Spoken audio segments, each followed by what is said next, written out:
with Coach Williams' other 7v7 team? What's it like being, kind of around and in the city that you'll be playing in next year? I feel like it's really good because, I'm going to be here for the next 3 to 5 years. So it's good to come here and get a feel for the lay of the land. Gotcha. And then, like you said, you're touring Memphis a little later this week. How exciting is that for you? Like you said, you're going to be here the next couple of years, so to be able to see it before you actually get here, how exciting is that? It's super exciting. I'm really excited to see what y'all got as far as food goes. I love food, so I want to see what that Memphis barbecue is all about.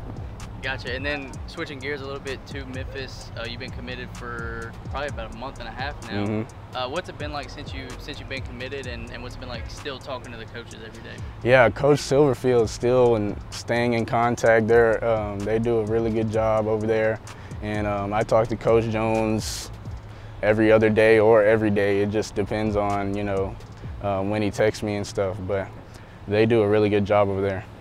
Is it surprising to you that they've continued to talk to you this much? Because I talk to a lot of guys that say once they commit, coaching staffs kind of back off. Mm-hmm. So has it been surprising at all for them to still be on you this heavy? No, it's not surprising. Like when I first talked to Coach Silverfield, I could tell what type of dude he was, like how loyal he was.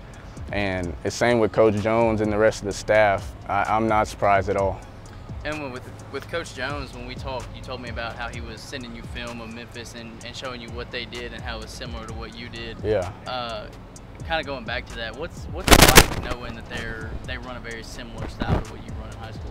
It's real good because, when I go in, it won't take much time to learn the plays because I'll have like muscle memory for it and a good feel for the offense. So I can just go in and do what I do, do what God gave me.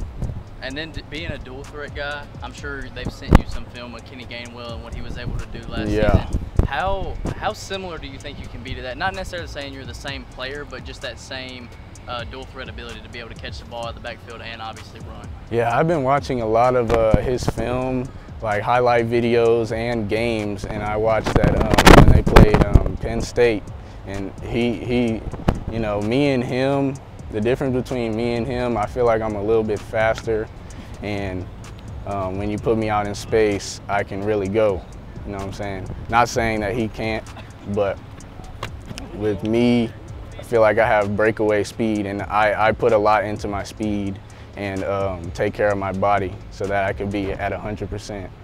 Has the staff, compared you to him at all or told you any similarities they see between y'all's games? The only type of comparing they did was like when they sent me that video of my film versus his film side to side.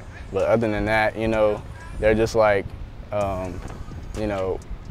you could really make a big difference in our offense, and you could probably be faster than Kenny Gainwell. And that's something that you always talk about is your speed. It's, it's one of the biggest aspects of your game. Yeah. How do you feel like it translates to the college level? Because you have so many people saying that the speed of the college game is so much faster. Yeah. So how does that help you kind of make that immediate transition? Well, I know at the level of college ball, everybody's fast. It's not just a couple people on the field.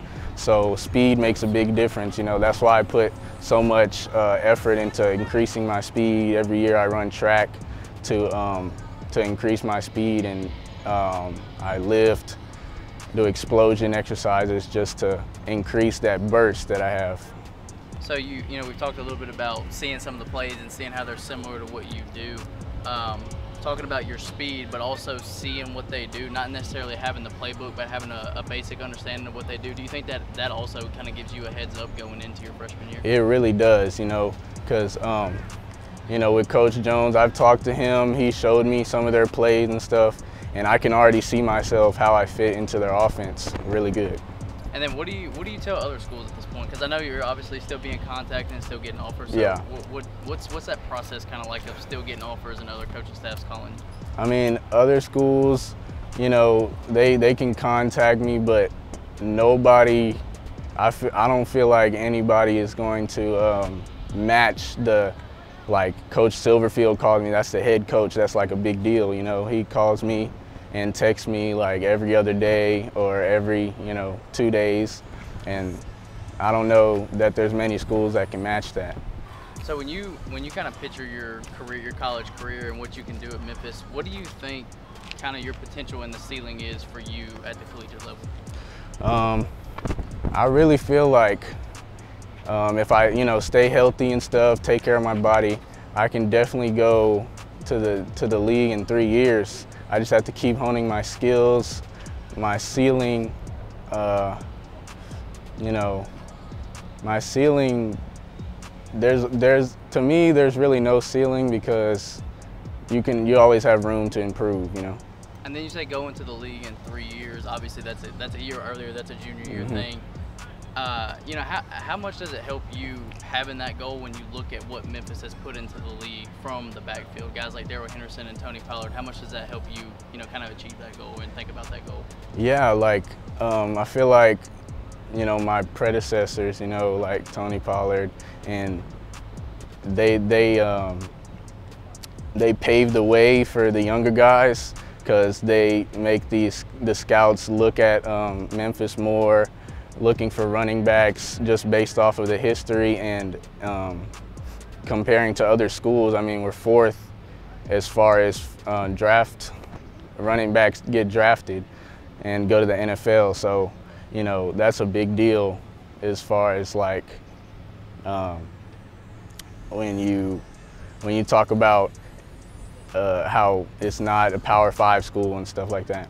So, last question for you. I know you and your dad have both referred to Memphis as running back U, and we talked a little bit about Darrell and Tony and Kenny being there now and then you being there next year. How exciting is it to kind of be next in that line of the great running backs that Memphis has put out over the past 4 or 5 years? It's really exciting. I watched some of Tony Pollard's highlights. I watched all of them, and it's just really exciting that I get to make my own legacy at that school.